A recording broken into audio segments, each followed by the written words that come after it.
Roberto era mi amigo de la infancia, fue mi compañero de la escuela primaria, de la secundaria. Viví más en casa de él que en mi casa muchas veces. Como un tipo simple, humilde, generoso, alegre, que disfrutaba la vida. Nosotros éramos jóvenes y todos teníamos una inclinación musical.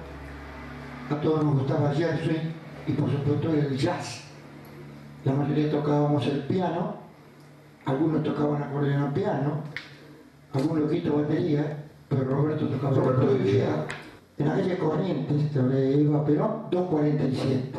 Ahí vivía con su mamá, su hermana, su hermano, su papá y su abuela, que era un poco nuestra abuela, porque vivíamos así. Compañera de Betty Aguilera.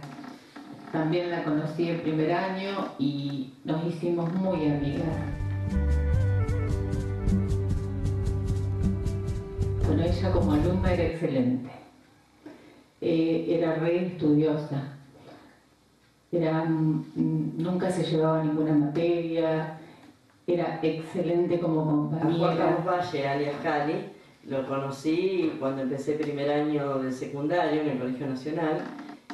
Cursé los 5 años con él. Ani, la hermana, iba al comercial y en segundo año repite y se pasa a Nacional. Así que, bueno, prácticamente hice los 5 años con los dos.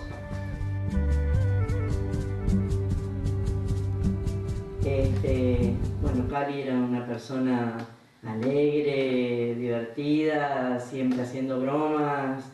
Ella era un poco más tímida.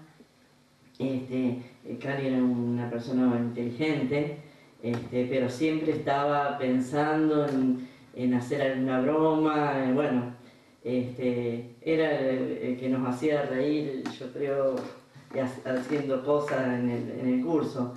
Y yo no era del grupo de Ani, porque cuando ella tenía su grupito, o sea, como en todo curso, pero bueno, era una buena compañera, siempre solidaria. En tercer año tuvimos el primer cumpleaños de 15, fue el de ella, en segundo, sí, en segundo año, que lo festejó en la casa, bueno, re lindo, lo pasamos bárbaro. Tiene 16 años o 17 años, no tiene demasiado visión del contexto en que se vive, en función de lo que es el país. Sí, él tenía claro una cosa, era un tipo humilde, alegre, generoso y utópico, que soñaba con un mundo mejor, más parejo y más equitativo. Le costó caro, sí, pero era lo que él soñaba. Todos teníamos sueños y como que queríamos cambiar todo, pero mucho de política en ese momento no se hablaba. Que veníamos de un gobierno militar. Nosotros nos educamos prácticamente, toda nuestra educación fue bajo una dictadura. O sea, todo nuestro secundario y la primera parte, los que hicieron la universidad eran bajo el régimen militar. Cambió mucho. Después sí, él cuando se va a estudiar, él ya empieza a hacer actividad. Nosotros sí hablábamos de política. Nos tocó terminar en el 74, me acuerdo que fue cuando murió Perón, que tuvimos como una semana sin clases, y no sé si era porque en la casa de ella se hablaba de política, porque el papá de ella tenía una inclinación política, entonces hablábamos de política. Y las dos teníamos sueños como de cambiar el país, porque era la época, no era la época del proceso todavía, era la época de López Rega, de Isabelita, del desastre económico. Entonces queríamos teníamos sueños de ayudar a la gente y ese era el objetivo de ella. A esa edad también uno tiene muchos sueños. Él tenía muchos, se fue a estudiar, arrancó por un lado, por otro buscó la abogacía, terminó trabajando en tribunales, que es donde después lo lo llevan, ¿no? Por ejemplo, en esa época, imagínate, cero tecnología, por ejemplo, de salir a la hora de la siesta y ir a la plaza y llevarnos una radio grandota así, ¿viste? Y escuchar música toda la tarde y después volver y bañarnos y ir al boliche. La diversión nuestra era o estar de juntarnos y qué sé yo, y subirnos a la terraza y tomar sol en la terraza ahí de la calle España y estar toda la tarde al sol y charlar y charlar y charlar, ¿viste? De estar todo el día juntas. Éramos 3 compañeras, 3 amigas inseparables. Era Pete Aguilera, Liliana Sola, que vive en Rosario, que se fue a estudiar medicina con ella y sí se recibió y vive en Rosario, y yo. Los recuerdos de las tertulias infaltables, los recuerdos del colegio también, de los viajes que hemos hecho del colegio, que hemos hecho un montón de viajes. Era la época de las tertulias, que eran famosas, acá nos juntábamos un domingo a la noche, pero pues en el colegio siempre, ¿viste? Una anécdota en segundo año fue cuando echaron a todos. En segundo año. En segundo año, que a 7 personas. 7. Creo que fue el único que me salvé fui yo porque fui de colegio, pero bueno, te acordás con Lina Fiandrina, no sé qué hicieron. Que era la profesora de música. La profesora de música. Bueno, no sé qué hicieron, 7 dejaron libre ese día. Pusieron como 25 amonestaciones. 25 colectivos. Entonces los que tenían, aunque sea media amonestación, quedaron libres. Después rindieron todos libres y Y la casa de siguieron. Roberto, en los fondos de su patio, daba con la pileta de Benú. Entonces nosotros volvíamos de la tertulia, hacíamos asado, saltábamos el tapial y nos bañábamos en la pileta de Muchas Benú. ratas también. Y ahora como docente yo me enojo con mis alumnos, pero también muchas ratas. Un clásico.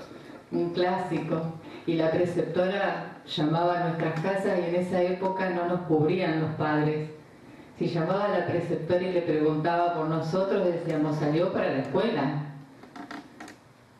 Y después sí que había amonestaciones ahí. Y las amonestaciones valían en esa época. Particularidad.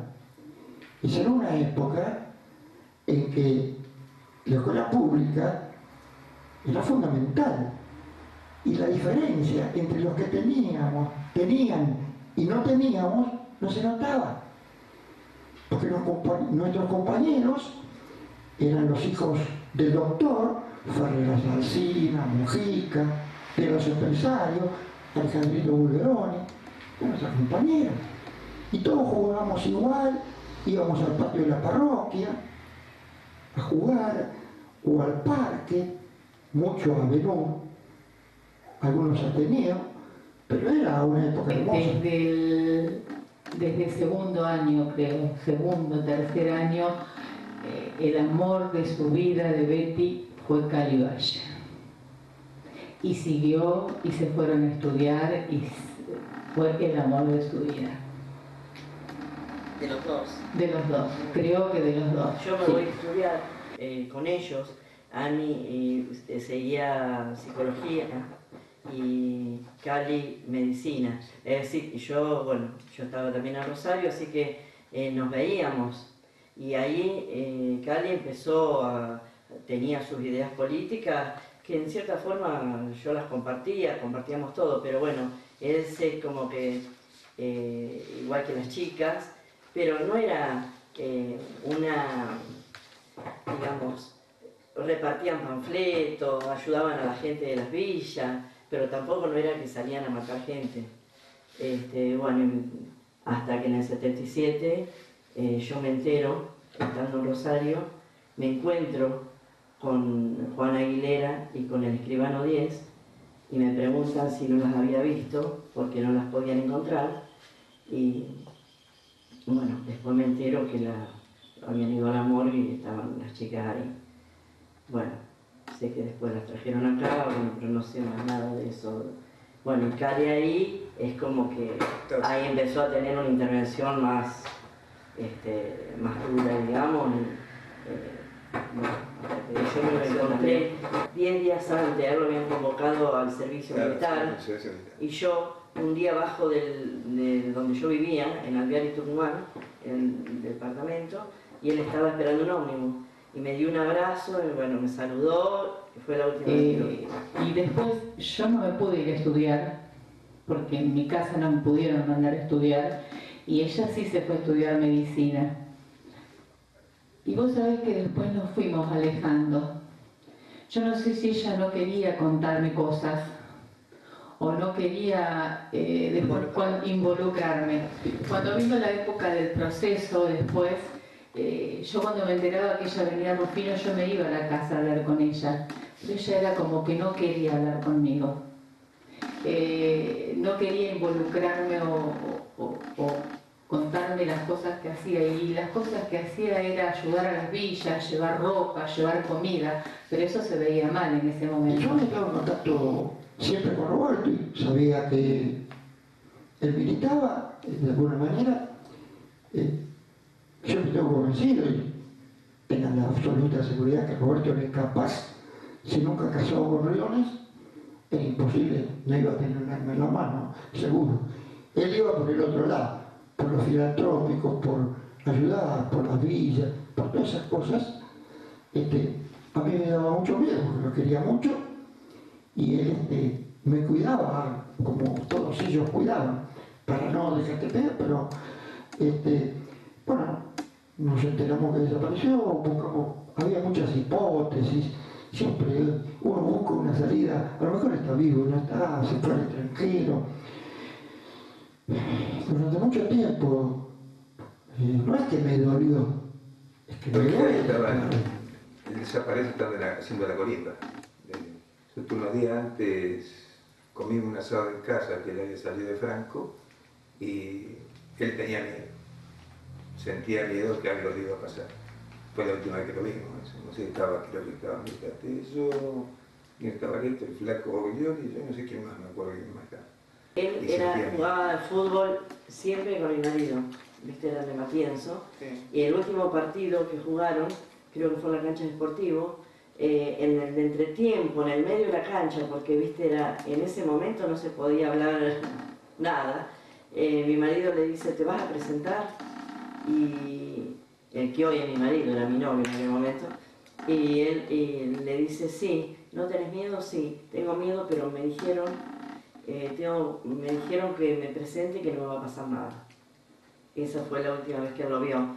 Y después tengo entendido que él recibió un telegrama por gente que lo conocía él allá, que el padre estaba muy grave.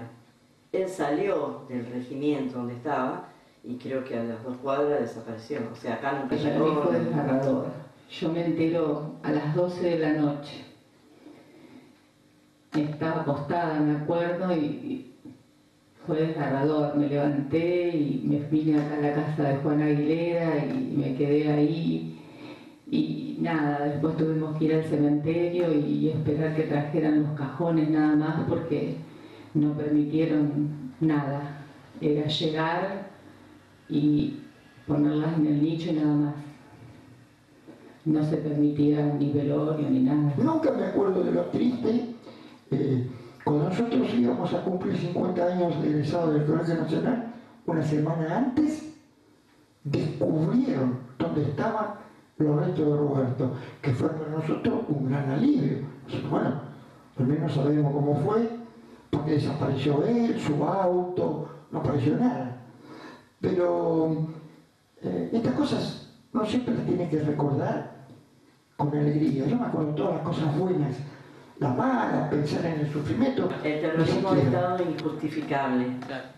Es injustificable. Además, las torturas, porque no era que desaparecían, o sea, nada se justifica, ¿no? Pero eran las torturas, las cosas que bueno, que después se conocieron. Después me tocó el servicio militar, en golpe de Estado tuve, así que viví algunas cosas que no jamás vuelven a pasar.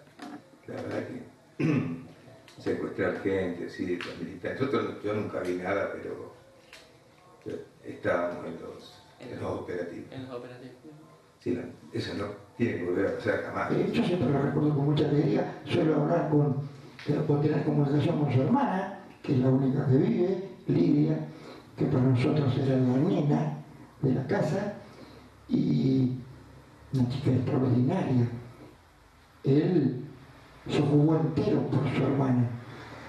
Ahí está el nudo de la cuestión.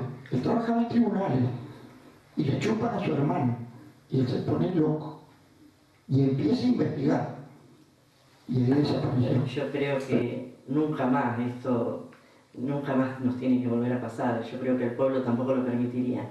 Y lo que se vivía en Rosario, como se vivió en Buenos Aires, en el interior no se sabía, porque yo venía acá y comentaba en mi casa y mis padres me decían, y algo habrán hecho, y por algo será.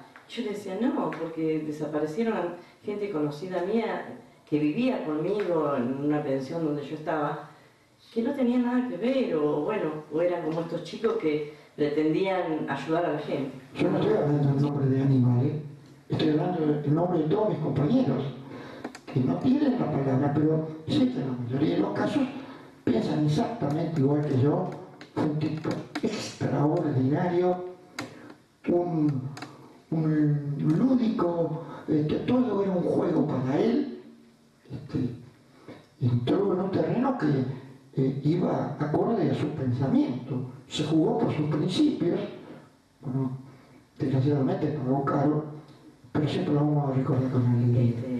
Los tres eran buenas personas, la personalidad, cada uno tenía su personalidad, pero digamos, eran chicos buenos, o sea, comunes, jóvenes, joviales, Yo lo alegres. recuerdo como una persona hermosa, hermosa por fuera y hermosa por dentro, con muchos sueños, muchos proyectos, muchas ilusiones que quedaron en el camino. Como una persona igual a muchas que hay hoy y que por suerte tienen la oportunidad en este momento y en esta época de poder cumplir sus sueños, y en esa época no lo pudieron cumplir. Ojalá esto no se repita, esta época que vivió Betty no vuelva, porque perdón, ella tenía proyectos de mejorar este país, sueños de que todos fuéramos iguales, de que tuviéramos las mismas ilusiones, de que pudiéramos estudiar, de que pudiéramos aprender. Era una persona dulce, cariñosa. Yo la recuerdo así, hermosa. Lo que puede sentir cualquiera que quiere mucho a un amigo y no lo encuentra. No es muy difícil de explicarlo. Lo difícil es entenderlo. Aparte porque muchas de las cosas que pasaban en torno a eso no se sabían o uno las desconocía. Entonces se toca en carne propia y se va un amigo.